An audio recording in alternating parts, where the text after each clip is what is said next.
which of Allah's favors can we deny? Above all creatures He chose us to be high. To Him we belong, to Him is our return. Life in this world is only a sojourn. To the angels He commanded that man be respected. Shaitan he did not, and so was he rejected. Compared to the angels, we are but clay. As long as Allah we obey, we'll not go astray. Assalamu alaikum wa rahmatullahi wa barakatuh. My dear brothers and sisters in Islam, welcome to a new episode of our program, Islamic Law Today. It's a great honor to have you with us here today. And as always, alhamdulillah, it's a great honor to have our dear guest, Professor Muhammad Naem Asaee. Professor Muhammad Naem Asaee is a professor of Islamic law at a number of American Islamic universities. He's also a member of the Fatwa Committee of AMJA, the Assembly of Muslim Jurists of America. Professor Asaee, assalamu alaikum wa rahmatullahi wa barakatuh. My dear brothers and sisters, we'd love for you to join us in our conversation today as we continue to talk about the topic that we began last week, the topic of innovation, bid'ah in Islam. And what is the real definition? Professor Asaee has given us a deeper understanding of bid'ah in Islam, that it doesn't only encompass what we mainly know as the acts of worship, but it is an issue that focuses not only on the acts of worship, but on the entire Muslim ummah and the entire Muslim community. Today we continue to talk about this topic, inshallah, and we'd love for you to join us. You can give us a call on the program at 002-02-38-555, 248 or 249, anytime during the program, inshallah. Or you can send us a message on Facebook at facebook.com/Islamic Law Today. You can also send us an email at islamiclawtoday@huda.tv. Professor Asaee? Bismillah ar-Rahman ar-Rahim. Ahsan Allah alaykum. Jazakallah khairan. Bismillah ar-Rahman ar-Rahim. Alhamdulillahi Rabbil Alameen. Wa salatu wa salamu ala Sayyidina Muhammad wa ala alihi wa sahbihi ajma'in.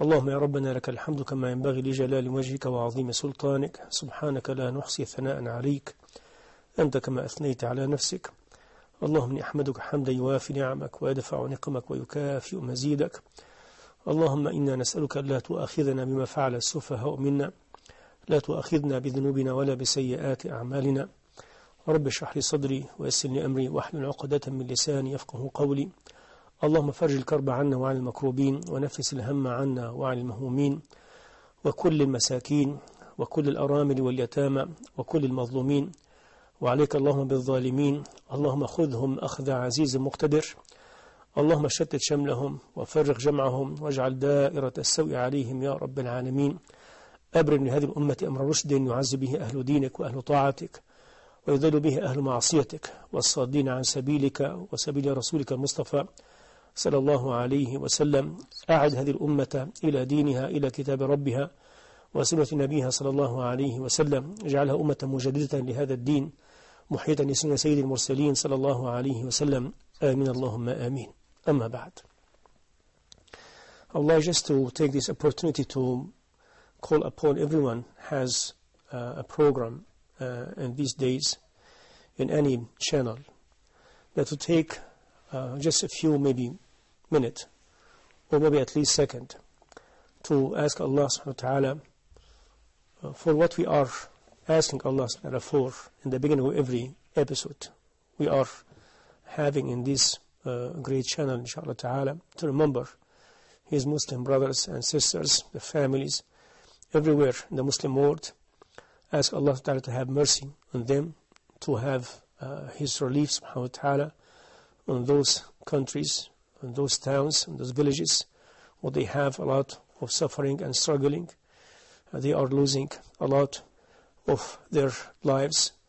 And we ask Allah subhanahu wa ta'ala to make every one of us sharing in this important work to be part of this ummah, inshallah ta'ala, as if that we are utilizing ourselves and everything Allah is given to us to give a little maybe hand for those they are suffering and they are asking Allah subhanahu wa ta'ala for his help, inshallah azza wa jal.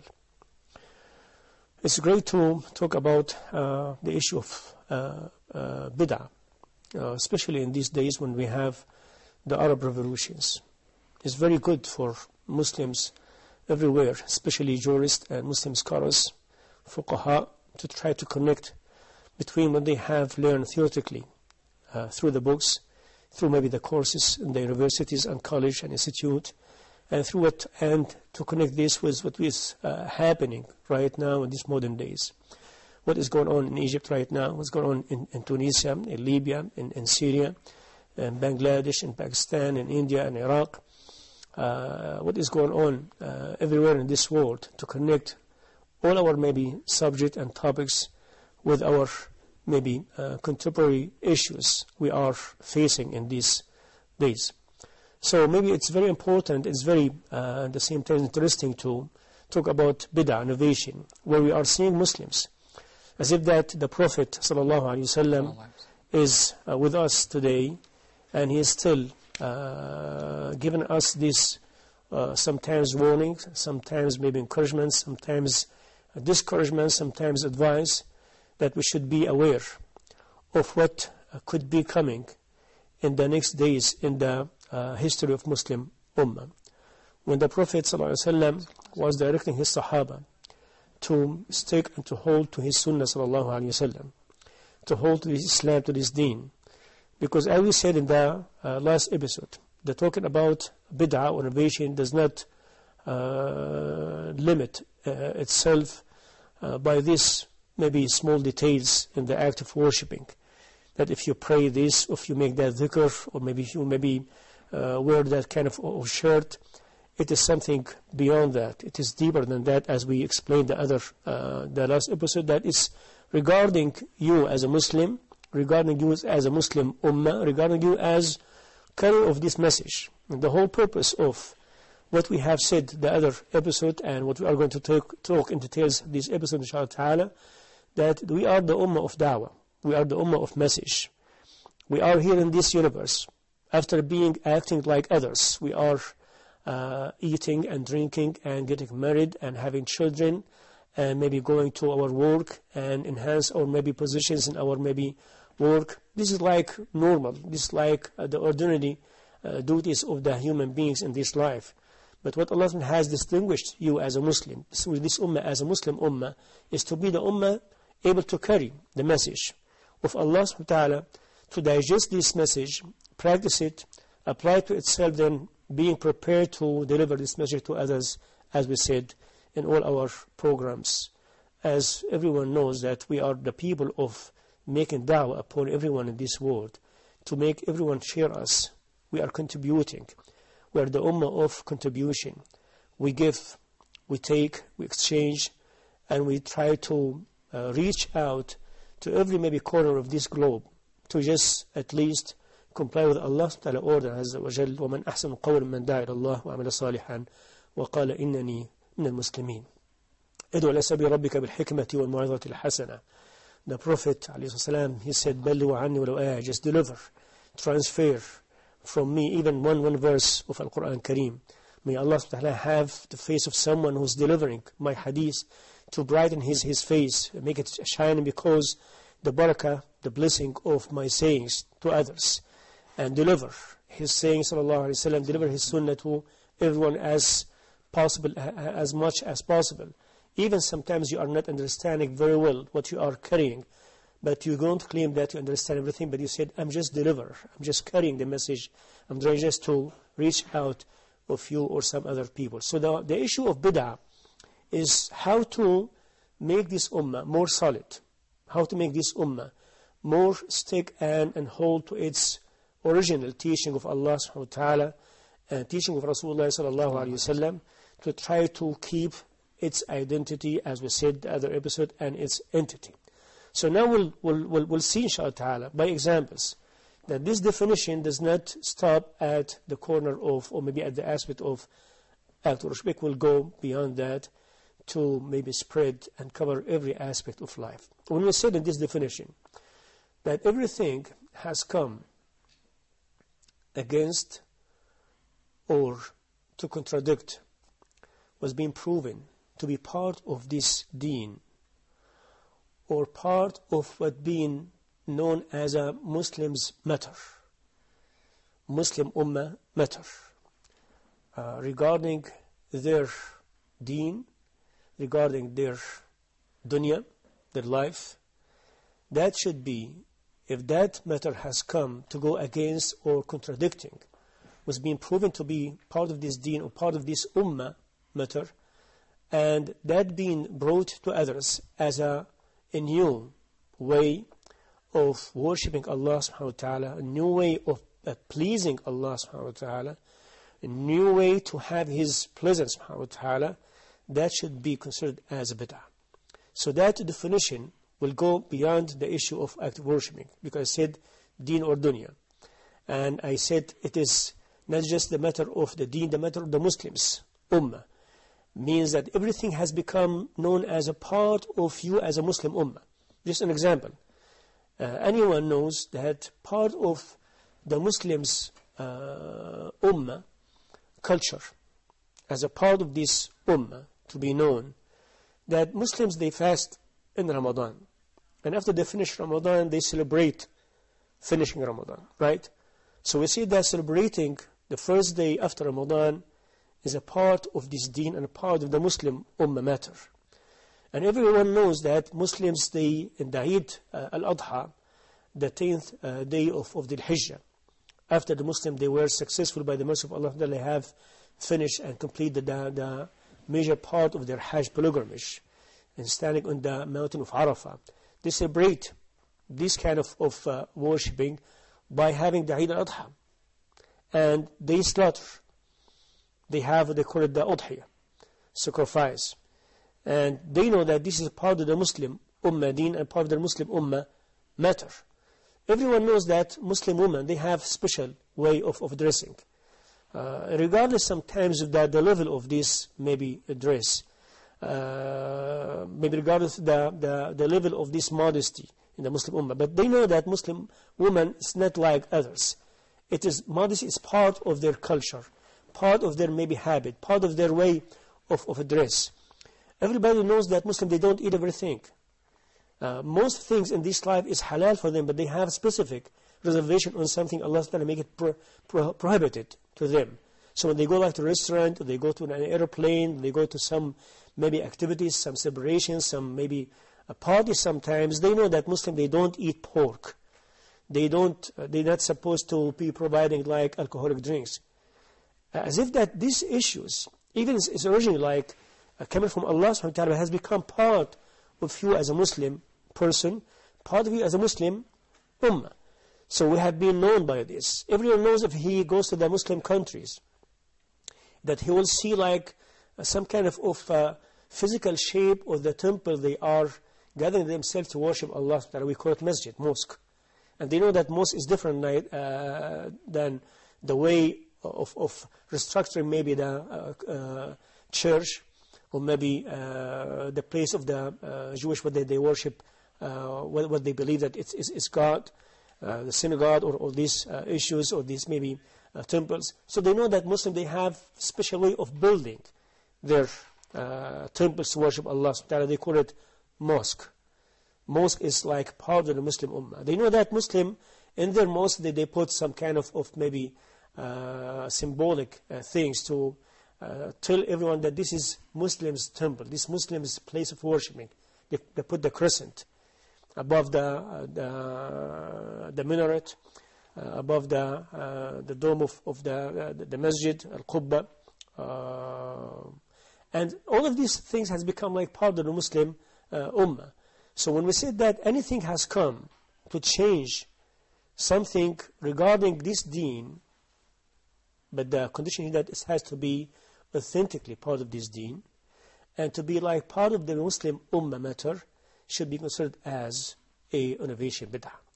If anyone has come to create something new, to change these two parts, something regarding our matter as a deen, or our matter as a Muslim ummah, we have been complying with this deen, known by this deen, like Pakistani people. You know that the story when India has become, it used to be one state, one country.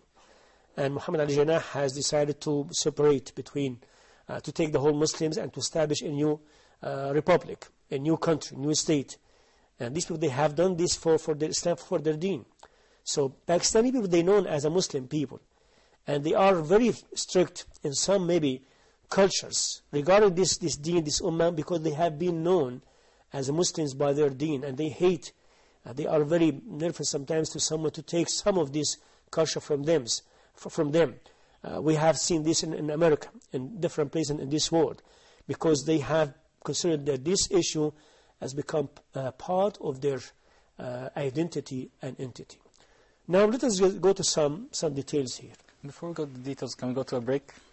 Break, all right? Yeah, no problem. My dear brothers and sisters, we'll go to a short break, and when we come back, we'll have more details from Professor Asaee, inshallah. Which of Allah's favors can we deny? Above all creatures, He chose us to be high. Learn Arabic. As everyone knows, today Arabic is considered as very important, very significant language. How can we produce the sound, the state of voicing, place of articulation, the manner of articulation? So in Arabic, the words which are written are pronounced. We will learn how to write and pronounce Arabic letters correctly in depth. Explanation via board and presentation with many other important factors. And we have today more than 300 million people speak Arabic language. Not only in the Middle East, but you can find a lot of people who speak Arabic language in Asia, Europe, North America, and in South America. What are you waiting for? Grab your notebook and pencil and stay tuned for Learn Arabic at Huda TV.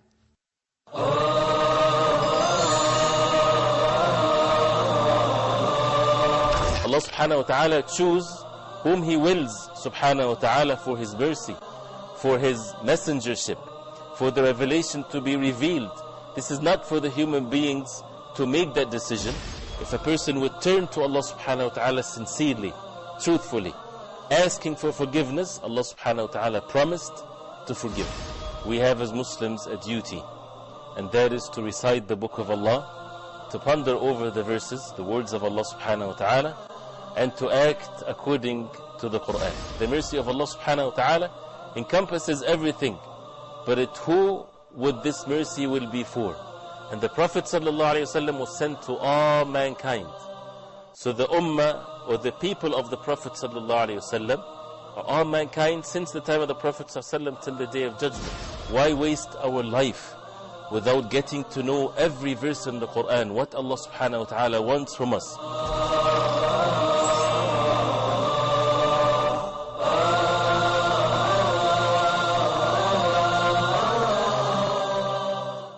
Which of Allah's favors can we deny? Above all creatures, He chose us to be high. Assalamu alaikum wa rahmatullahi wa barakatuh, my dear brothers and sisters in Islam. Welcome back to our program, Islamic Law Today.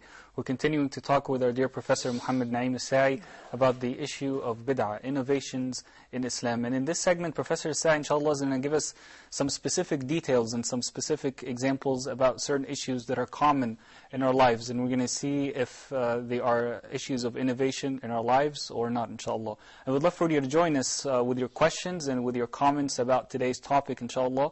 Call us and ask about maybe a specific practice that's happening in your community or in your country, and inshallah Professor Asaee will talk about it, and we'll see inshallah if this is an innovation according to the true understanding of Islam, or if it is an accepted practice in Islam. You can give us a call at 002-0238-555-248 or 249, inshallah. You can also send us a message on Facebook at facebook.com/Islamic Law Today, or you can send us an email at islamiclawtoday@huda.tv. I'll remind you again with the phone number 002-0238-555-248 or 249, inshallah. Professor Asaee? Jazakallah khairan. I think that we have about maybe 10 fields of how to see that innovation can come in a form of creating something new. We know that the Prophet ﷺ, he said, "Man ahdatha fi amrina hadha ma laysa minhu fahuwa raddun." Someone is like innovating something new, as if that he is adding, he is taking maybe editing from our matter as Muslims. And we know that Muslims, before they become Muslims, they were like any other people. They have their own cultures, their own habits, their own way of life, celebrating, or sometimes maybe express their sorrow because they lost some of their very, very loves one to them. So they have different way of doing this in their life. When the Prophet came, he started to teach them that you have to start create to yourself a new form of identity. You have to reshape yourself to be matching with your saying that I am Muslim. I am submitting myself to Allah subhanahu wa ta'ala. I become the worshipper of Allah subhanahu wa ta'ala. I'm going to take from Him subhanahu wa ta'ala, apply it on myself and deliver it to others. To be the carrier of this message and to be having the happiness in my life, practicing what Allah has said to me and hoping that everyone in this universe will share me in this happiness. So when you look at the field of this innovation, you will see that in maybe 10 different fields. And we said in the definition that if someone has come with the new things against what's being proved to be matter of this deen or matter of this ummah, but in a way of making it as it is a new legislation, a new way of pleasing Allah subhanahu wa ta'ala. But suppose someone has come and he did something against what's been proved to be part of this deen or part of this ummah matter, but his intention not to make it as an innovation. He was doing this out of disobedience. He is disobeying Allah subhanahu wa ta'ala. We cannot call his action bid'ah. We call his action sin. Disobedient. He is disobeying Allah subhanahu wa ta'ala. Ma'asiyah. It has to come in this form. Let us just give some examples. In the field of the first al-awamir al-manhiyat, Allah subhanahu wa ta'ala has ordered us and Allah has prevented us from doing such a things. The same thing the Prophet in his Sunnah sallallahu alaihi wasallam, he commanded us to do such a things and he prevented us to do such a things. Before we continue, can we take a phone call from yes, why not? Brother Walid from Sudan? Brother Walid, yes. Assalamu alaikum. Brother Walid, Assalamu alaikum. Looks like Brother Walid has us on hold. Okay, we'll continue with Professor Asaee, and when Brother Walid comes back on the line, inshallah, please send him over to us. The Prophet ﷺ, he prohibited us in a certain time to pray on this certain time. And one of these certain times, he prohibited us from praying when the sun is rising. Right? Suppose someone has come and pray on that time, specifically, because he forgot, because he doesn't know. We cannot call his actions bid'ah. But someone, he knows that this is the time where you're not supposed to pray. And said, well, I found that it's very beautiful to pray on this time. He knows that this is prohibition in Islam, prohibited. He cannot do it. The Prophet has prohibited us from praying on this time. And he said, I will pray on this time because I found it is good to pray on this time. It does give me good feelings. He's innovating right now.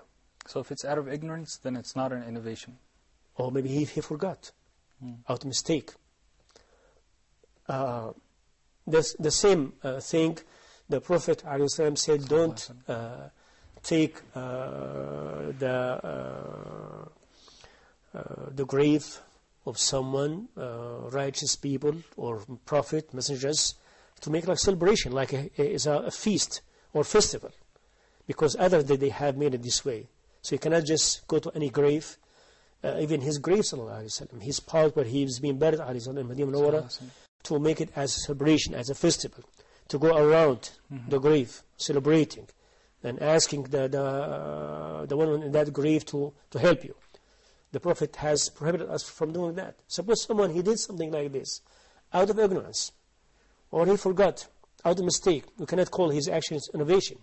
But when someone is doing that because he feels or he maybe believes that it is good to go around the grave, it does benefit him, it does maybe get him closer to Allah subhanahu wa ta'ala, that means he is doing an action of bid'ah. What if he's understanding the hadith in a different way than the way that you're explaining it? Well, you have to go to the scholars. When Muslim scholars, all of them, there's no difference among Muslim scholars. I'm talking about true Muslim scholars. The time of the first generation, the second, the third, the fourth, till our modern days, there's no difference among scholars that you cannot go around the grave and make tawaf, because this is prohibited in Islam. But just the point here, someone is doing this out of ignorance or mistakes, we cannot call his action bid'ah. it is wrong. And you have to advise. You have to, so someone is doing that out of ignorance, you have to teach him. Out of mistake, you have to remind him. But someone is doing that out of believing that it's good. No, you have to stop. You have to stop. It is innovation. It is bid'ah. You cannot do that. Brother Walid is back with us, inshallah. Right. Brother Walid from Sudan, assalamu alaikum. Assalamu alaikum. Wa alaikum assalam wa barakatuh. How you doing, brother? How are you? You have a question? Alhamdulillah. I want to greet you on to this great program. Jazakallah khairan. I want to ask a question to Professor. You see some person who call themselves that they are Salafists, and they if you do anything, they said that this is a bid'ah.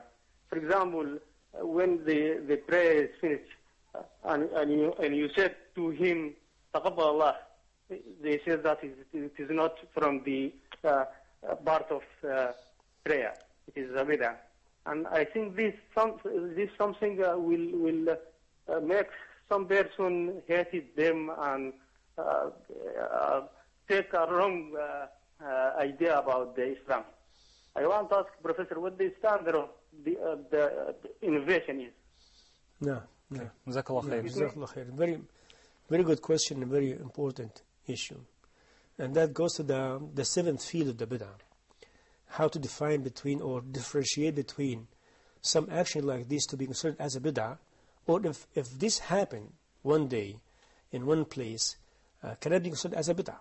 So we said in the seventh field of the definition of the bid'ah, or someone has come to insist on making some of the part of this Islam or this Sharia was being like part of the Sunnah of the Prophet ﷺ, or something's been authentically proved to be part of our Allah subhanahu wa ta'ala teaching, the Prophet teaching ﷺ, but he turned this, they call it absolute likable issues to be happen. He put a special program to it. He put a special maybe order to it. As if that we are saying if someone meet his brother, Muslim brother, and shake his hand and say, "How are you doing, brother? Alhamdulillah Rabbil Alameen," and he smiled to him. This is good, right? Now, if someone said, "I will do that after every time I finish my prayer. Every time I finish my prayer, I have to shake hand, the one next to me praying to me, I have to smile to his face and say, Taqabbal Allahu mink. And I have to make it as a habit. As something that has to be continue every prayer. Every time I pray in the masjid, Dhuhr, Asr, Maghrib, I have to do that because I believe it's like sunnah to do that. If someone have this belief and someone does have this practice all the time, make it as like something to be practiced all the time, he's innovating something. But if he tells his brother, sometimes he turned his face and he found someone and he would like to smile in his face and shake his hand and say, Assalamu alaikum wa barakatuh, brother, taqabbalallahu minka hadi salah, inshaAllah ta'ala, it is good, nothing wrong with this. But he did it, or he is doing that one time, 2 times, 3 times. He is not doing it to be like part of his maybe prayer sunan or prayer habit or prayer from the actions he has to do after his prayer. So if something happened like this, we have to differentiate between what we consider as a bid'ah, if he's doing it continuously, frequently, or he did it sometimes like one time, every other time, maybe 1 time a week, 1 time a day, because he felt that he has to give some good impression to his brother. He knows him, or that he maybe has some maybe bad feelings about something happened to him. He would like just to make some maybe good feeling to him. He said, Assalamu alaikum wa barakatuh, and he shook his hand. He said, Taqabbalallahu mink. This should not be considered as a bid'ah, inshaAllah ta'ala. Jazakallah khairan. And my dear brothers and sisters, I'd like to remind you to give us a call on the program. And from some of your comments on Facebook and some of the emails that you sent me, I'm sensing a sense that many times when you're watching the program, Professor Asaee's words are so deep that you just want to keep on listening to them. And you feel like you don't want to interrupt him when you're speaking, and a few of you told me that, but I want to assure you that Professor Asaee would love to have your contributions.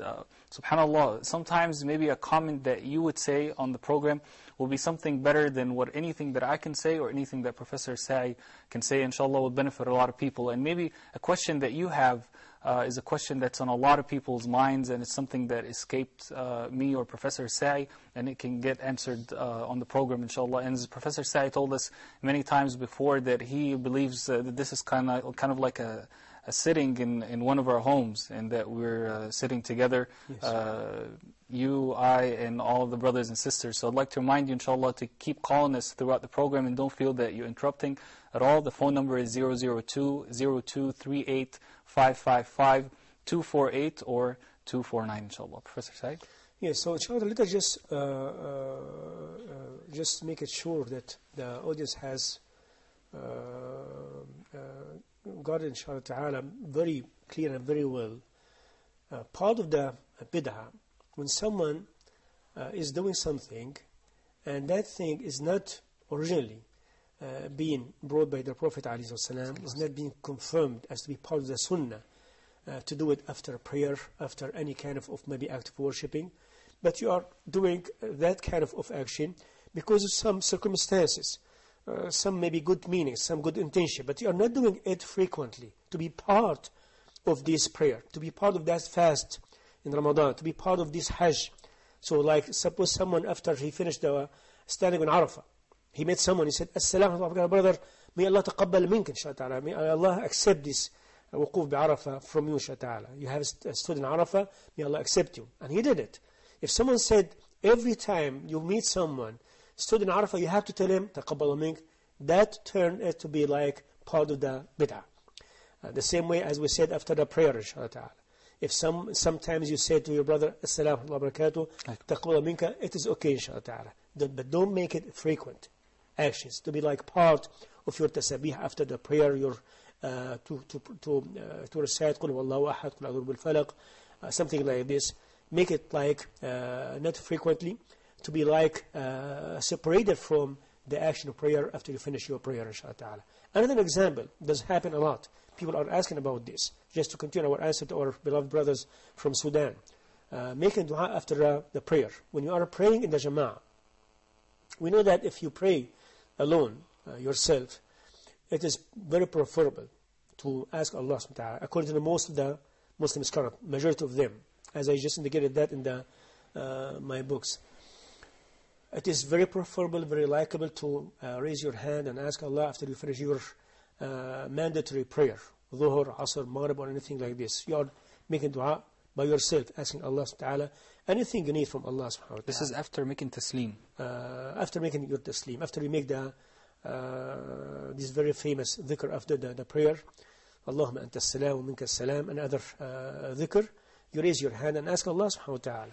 You'd like to finish the whole dhikr being brought by the Prophet, then you make the dua, it's okay. But the point here that if you make that dua after you pray, after you finish your prayer alone, or pray with the jama'ah, and then you turn yourself and you ask Allah subhanahu wa ta'ala alone, nobody is hearing you, this is between you and Allah subhanahu wa ta'ala, it is preferable, it's likable according to the most Muslim scholars. What about if the Imam turned himself after he finished a prayer and he started to make dua after each prayer? Let us say that after Dhuhr, after Asr, after Maghrib, this is like the habit of this Imam in this masjid, that every prayer he prayed, he finished with the congregation, he has to turn himself, his body, and start to make dua to everyone, and everyone has to raise his hand and say Ameen after his dua. If someone does something like this frequently, to be like part of the Jama'ah prayer, that he is all the time, frequently, making this is thus goes in the field of bid'ah. But if someone, because he found that some people in his congregation need a dua, he's been told that someone is sick at his home, someone just passed away, the mother of this person, he used to pray with the Imam, and he said, let us raise our hand and ask Allah to have mercy on this person who has passed away, to cure that maybe patient person been told about.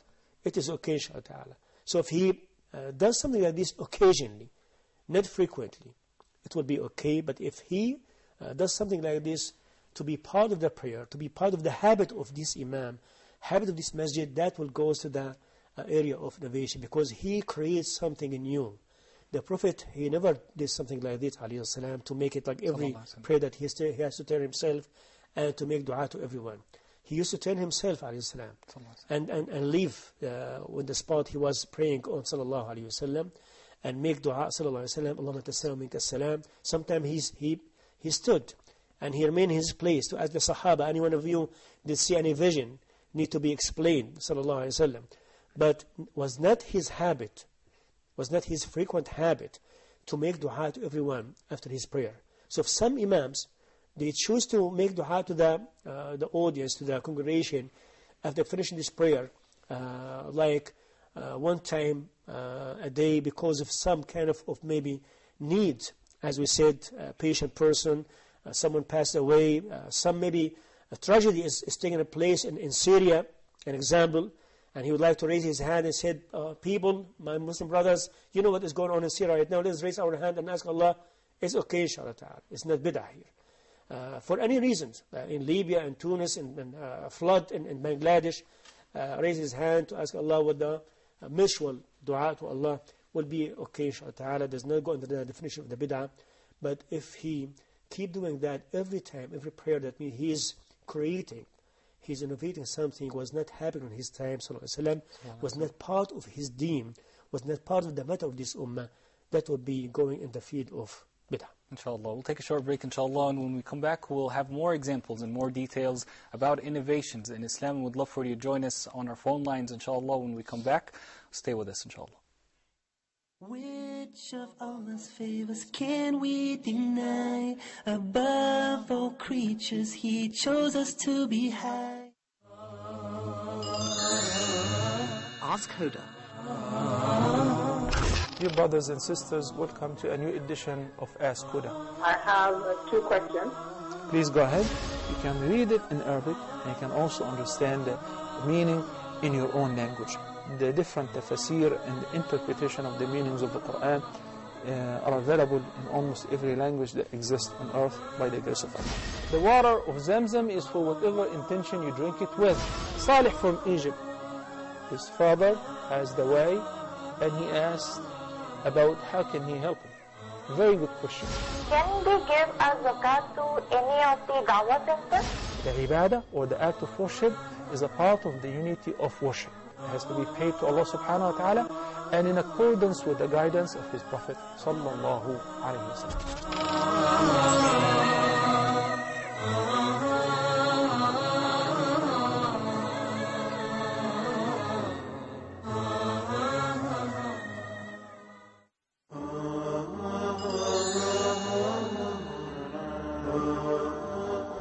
In this program, inshallah, we'll be discussing the major sins in Islam, the way that the Prophet Muhammad sallallahu alaihi wasallam had taught us.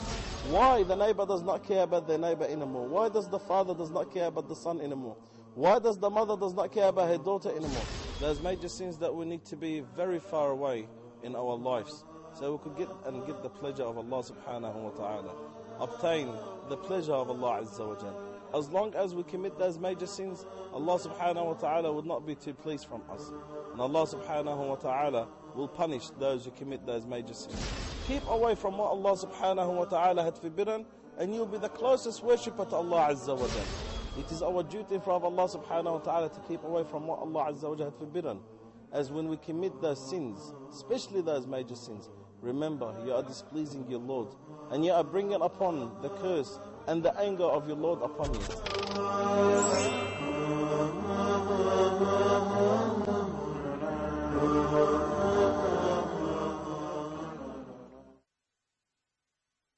Which of Allah's favors can we deny? Above all creatures, He chose us to be high. Assalamu alaikum wa rahmatullahi wa barakatuh, my dear brothers and sisters in Islam. Welcome back to our program, Islamic Law Today. We are live here today and would love to have your phone calls with us as we are talking about the issue of innovations in Islam. Our phone numbers are 002-0238-555-248 or 249. Give us a call and ask about any specific situation that you may be going through or that is prominent or really visible in your community, and Professor Sa, inshallah, will answer it, and we'll see if it is an innovation or if it's not. Professor Sa, I have a question for you. The issue of birthdays in Islam. Is it an innovation to celebrate birthdays? And does it matter if it's a child's birthday, maybe if my child is 2 or 3 years old, or if it's an adult's birthday? Yeah, because the child is 3 years old, he will not maybe remember this, but you remember it and you will celebrate it, you will be happy for that, as if that you are making that for yourself, not for your baby. One of the field of the innovation to make it, as we said, covering every aspect of life. Now, let us say this before we give that example, inshallah, and explain about this question.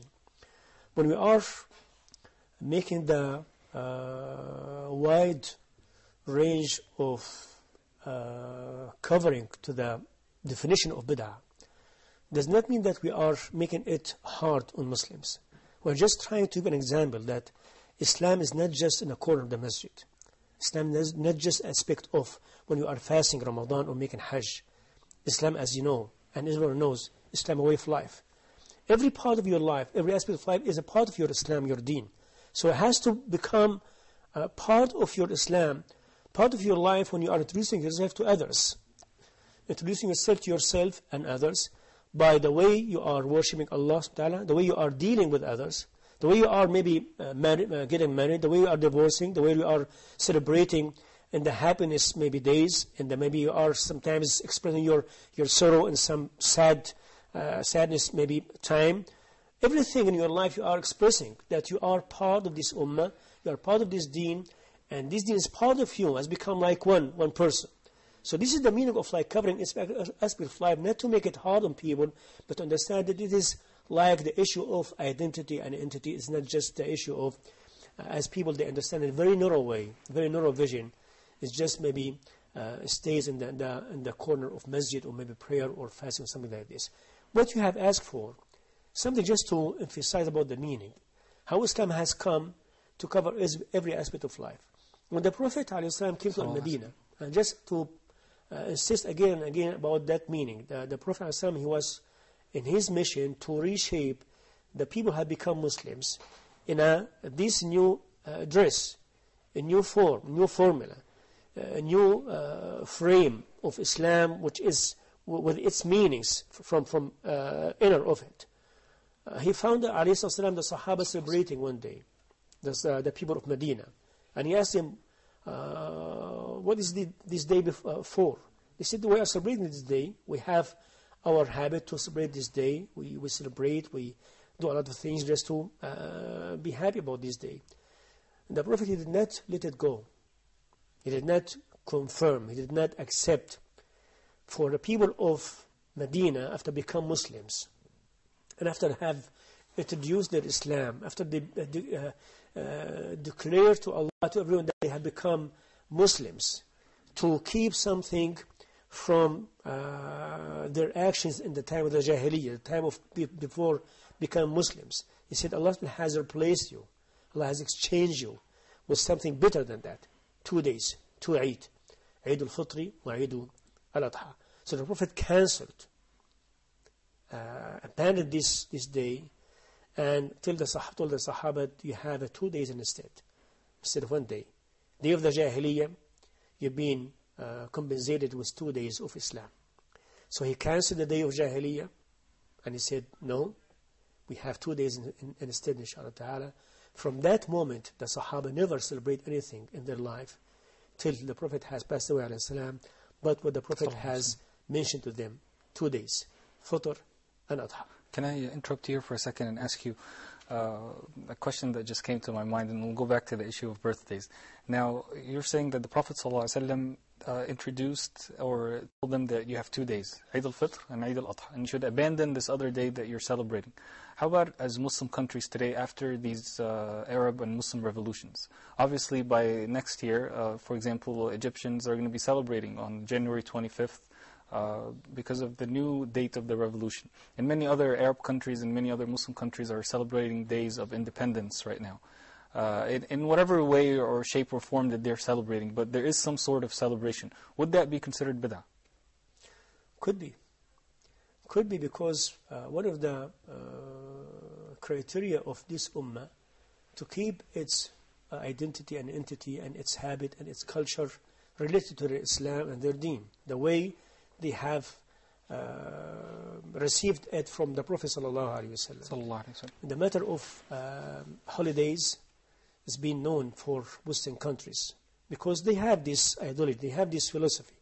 They want to express their feelings toward a rare meaning or good meanings.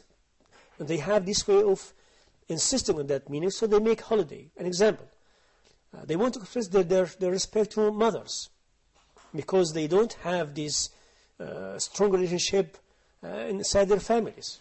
We know all of this, the family in Western countries, unfortunately, because many reasons.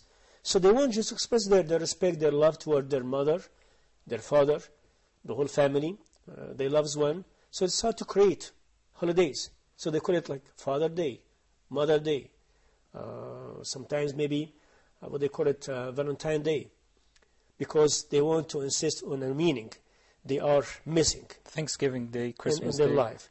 Muslim, they don't have this, because Muslim is part of their deen, part of their belief, part of their practice, to give mother, father, the whole family, the loved one, its respect, its right, the really way of treating them, the best way Allah has commanded us subhanahu wa ta'ala. So we don't have Mother Day. We don't celebrate a Mother Day. We celebrate every day in our moment, in our life, how to treat our mother. وَقَدَ رَبُّكَ أَلَّا تَعْبُدَ إِلَّا وَلَدَيْنِ إِحْسَانًا. Every moment we have to remember that this our mother, this our father, we have to treat them very well, kindly, as Allah says subhanahu wa ta'ala, as if that every moment is a holiday for us. But for them, they have different attitude, different mentality, different system of life. They are missing, really. I am not doubting their feelings. They are honest in their feelings. They want to respect their mother. They want to celebrate something to prove that they love their mother or their father. But because they are losing, they are missing this in their practical life because of many reasons in their life. The system of their life, the system of their maybe teaching, education, everything has broken the family to keep the father away from his children, mother from her children. They got together occasionally, and Muslim culture and Muslim belief and Muslim practice, they don't have this. Family is very strong. I hope that this family will stay strong, inshallah ta'ala. Sure. So that's why that they are innovating this kind of holidays. We said, no, we cannot do like what they are doing, because the Prophet has told us before, you are going is to connect between the definition of bid'ah and what is beyond the bid'ah, the philosophy of bid'ah, when he said, alayhi salam, you are going to follow step by step the others before you. Even they go to that narrow, maybe corner, the meaning here of their life, creating something or doing something, you are going to follow them. And we are doing the same thing. We have imitating them. We are imitating them. We have imitated them. We are trying every time to try to bring from them, regardless. This is like deen or dunya, just to practice in our life, because we are missing ourselves. We are about to lose our identity, God forbid, subhanahu wa ta'ala. So we don't accept celebrating the birth day party. We say in a very strong way it is innovation. It is against the understanding of the definition of the bid'ah. According to the Prophet ﷺ says, according to the Muslim scholars' definition long time ago, and if anyone does celebrate that, he should not do that. But how could we now make some kind of alternative things? Because people that are asking us many times, if you say that you cannot celebrate birthday for your kid, for your child, but your child sometimes needs some kind of maybe feelings of care, that as if that you are telling him, I do care about you, my kid, I love you, my child, so that's why I'm doing this celebration. Don't we have any other things maybe to give that feelings? Yes, we have many things. You could choose any day, choose any time to say, I would like to make a special occasion for my child, not frequently, not every specific day in this year, any time of the year, any time of the month, any time of the week. I would like to take my son now to